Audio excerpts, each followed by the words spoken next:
Hello students. आज का जो हमारा टॉपिक है डिस्कशन का वो है प्रिंसिपल्स ऑफ डब्ल्यूटीओ, यानी कि principles of the world trade organisation.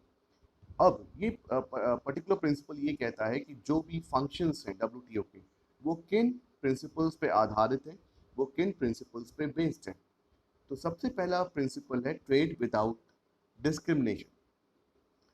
ये पॉइंट ये कहता है कि हमें जो भी मेंबर कंट्रीज हैं जिनके साथ हम जिन जिन भी मेंबर कंट्रीज ने एग्रीमेंट किया है अंडर डब्ल्यूटीओ, वो मेंबर कंट्रीज अगर दूसरी मेंबर कंट्रीज के साथ कोई ट्रेड एग्रीमेंट करती हैं या ट्रेडिंग करती हैं तो उनके बीच में कोई डिस्क्रिमिनेशन नहीं होगा।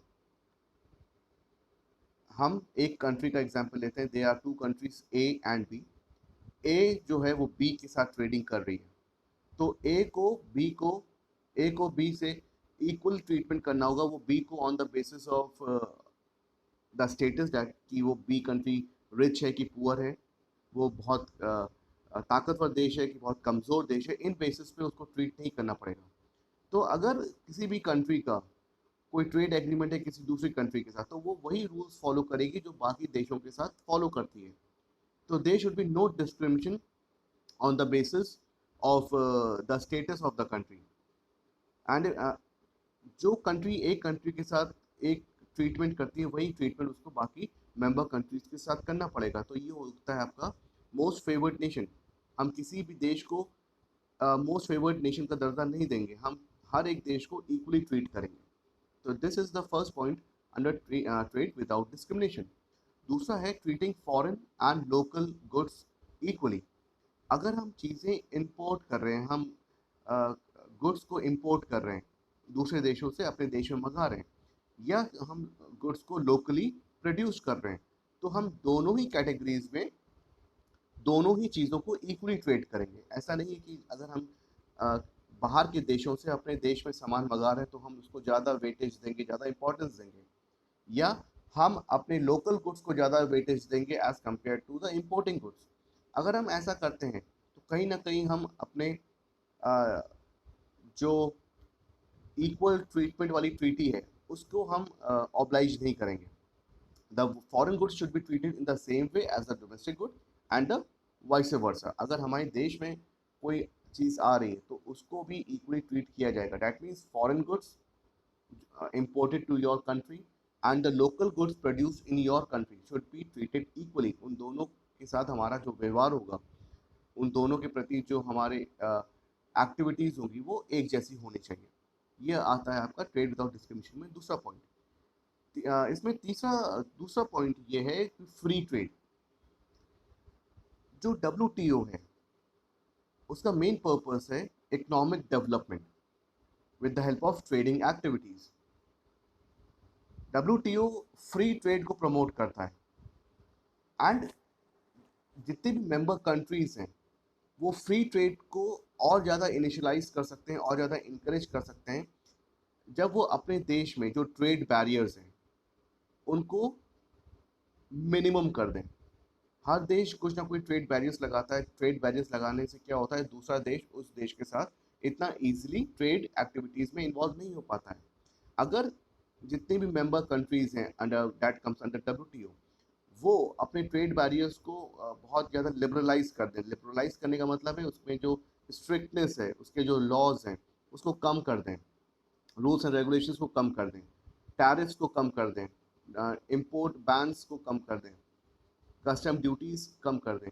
तो दूसरे देशों के लिए ये सहूलियत हो जाती है कि वो उस देश के साथ एक अच्छा ट्रेडिंग रिलेशन बना सकें, एंड अच्छी ट्रेडिंग होगी तो इकोनॉमी का डेवलपमेंट होगा।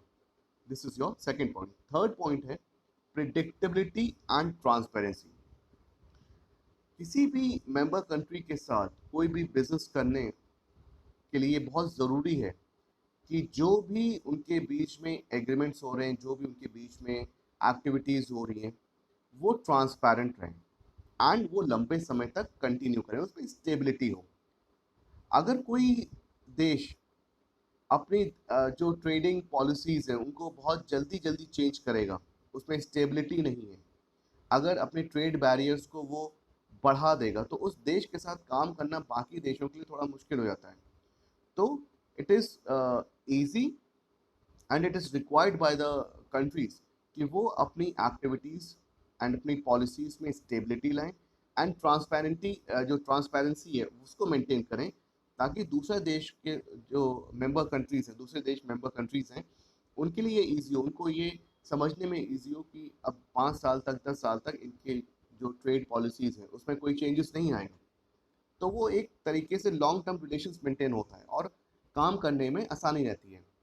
तो यहाँ पे कहने का मतलब ये है कि जो भी आपकी पॉलिसीज़ हैं एंड जो भी आपकी एक्टिविटीज़ हैं उसमें ट्रांसपेरेंसी हो एंड वो मेंबर कंट्रीज़ को पता हो कि ये कंट्री इतने साल तक ये पॉलिसी को मेंटेन करेगी, तभी वो कंट्रीज उसके साथ बिजनेस कर सकती हैं। अगर बहुत जल्दी जल्दी कोई कंट्री अपनी ट्रेड बैरियर्स इशू कर देते हैं या अपनी पॉलिसीज़ में चेंज कर देते हैं, तो दूसरी कंट्री को उसके अकॉर्डिंगली एडजस्ट होने में फिर टाइम लगता है। तो यहाँ पे एक जो फ्री ट्रेड का फिनोमेना है, फ्री ट्रेड का प्रिंसिपल है डब्ल्यूटीओ का, वो कहीं पूरा नहीं हो पाता है एंड इकोनॉमिक डेवलपमेंट हिंडर हो जाता है यहाँ पे। This is your predictability and transparency. Next point है प्रमोटिंग फेयर कंपटीशन। डब्ल्यूटीओ का काम खाली ये नहीं है कि वो एनकरेज करता है free trade. WTO also work as an institution जो कि प्रमोट करता है fair competition in the field of agriculture, in the field of services. अगर जितना ज़्यादा कंपटीशन होगा, फेयर कंपटीशन होगा, उतने ज़्यादा चांसेस होंगे किसी कंट्री की इकोनॉमी को डेवलप करने के लिए। हम ट्रेड तो कर रहे हैं, लेकिन हम उस कंट्री में जाके वहाँ पे ऐसी सुविधाएं प्रोवाइड करें ताकि वो एग्रीकल्चर के फील्ड में, वो सर्विसेज के फील्ड में या किसी और फील्ड में सक्षम हो सके, ताकि वो दूसरे देशों को compete कर सके। compete करेगा तो competition बढ़ेगा, competition बढ़ेगा तो we can get the better products as a customer। तो फेयर कंपटीशन को प्रमोट करता है डब्ल्यूटीओ। इसके बाद का जो पॉइंट है वो है it encourages the development of economic reforms.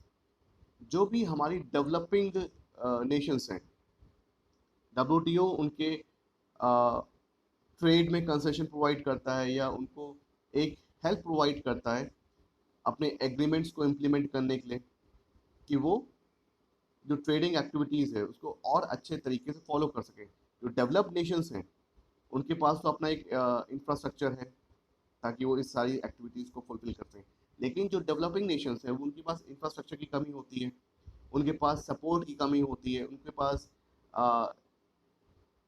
Policies नहीं होती कि वो अपने जो भी सर्विसेज हैं या जो भी एग्रीमेंट्स हैं उनको इम्प्लीमेंट कर सकें।